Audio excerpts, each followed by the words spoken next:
இந்த நூக்கு நுனியை கவனிக்கிறதுல ஒரே ஒரு செயல் தான். உள் சுவாசமும் வெளி சுவாசமும் ரெண்டு பேரையும் ஒன்னா சந்திக்கிற இடத்த நீங்க கவனிக்கிறீங்கன்னு அர்த்தம். ஒண்ணு. இன்னொன்னு, எனக்கு கத்துக் கொடுத்தது, எங்களுக்கு கத்துக் கொடுத்தது, ஒரு குகைக்குள்ள அனுமதி பெறாம போக மாட்டோம். அகத்தியர் குகை, கொங்கணர் குகை, கோகர் குகைன்னா சபார்னு பூந்துட மாட்டோம். அந்த குகைக்கு வெளியிலேயே உட்கார்ந்து தவம் செய்வோம். உள்ள அனுமதி கிடைத்தாதான் உள்ள போகும். இதுக்கு பேர் என்னன்னா சரணாகதிம்பாங்க. இப்ப தியானத்துல இந்த சுவாசத்துக்கு வெளியில இருந்து கவனிக்கிறது சரணாகதின்னு பேர். உலகத்திலே பெரிய சரணாகதி இதுதான். அப்ப அந்த மாதிரி சரணடைகிறவனை அவர் என்ன பண்ணுவார்னா, அந்த குரு தத்தெடுத்துக்குவார். தன்னுடைய கலையை சூட்சமத்துல கற்றுக் கொடுப்பார்.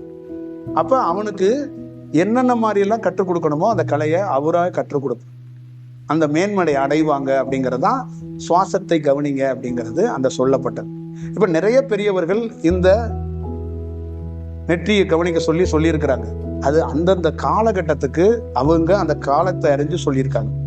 இந்த காலகட்டத்துல எப்படி ஒரு செயல் வடிவமா மாறப்போகுது, நம்ம பார்த்தது இந்த கோள்களை வச்சுதான் நம்ம செயல்படுறோம். இந்த பூமியோட சுழற்சியை வச்சுதான் செயல்படுறோம். இப்ப இந்த ஒரு அம்மா மேல இருந்து கீழே வந்தாங்களோ 9 மாதத்துக்கோ இடையில போயிட்டு, அதை ஒரு 2 மாசத்துக்கு முன்னாடி 1.5 மாசத்துக்கு முன்னாடி நம்ம என்ன சொன்னோம் அப்படின்னா, வானிலை சரியில்லை, இந்த வானிலையில மாற்றம் ஏற்பட்டதுக்கு அப்புறம் அந்த பாப்பா வருவாங்க. அப்ப வானிலை சரியான காலம் வந்தோன்னா நாம சொன்னோம், இப்ப அதுக்கான காலம் வந்துருச்சு, எல்லாம் சரியா இருக்கும் அப்படின்னா, அப்பதான் அந்த செயல் வடிவத்தை கீழே இறக்க முடியும். அதே மாதிரிதான் இந்த காலத்தை அறிஞ்சிட்டு தான் இந்த மாதிரி வடிவத்துக்குள்ள ஒரு செயல் வடிவத்தை கொடுக்க முடியும். அப்ப காலம் சரியா இல்லைன்னா நாம் பெரிய தீவிரமா வளர்ச்சியில இருந்து எந்த பிரயோஜனம் கிடையாது.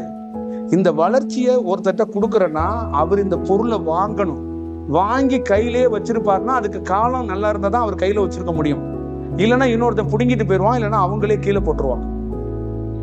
அப்ப இந்த காலத்தை உணர்ந்தது இந்த காலகட்டத்துல இந்த மாதிரி தியானம் கிடைக்கப்பட போகுது, வரப்போகுது.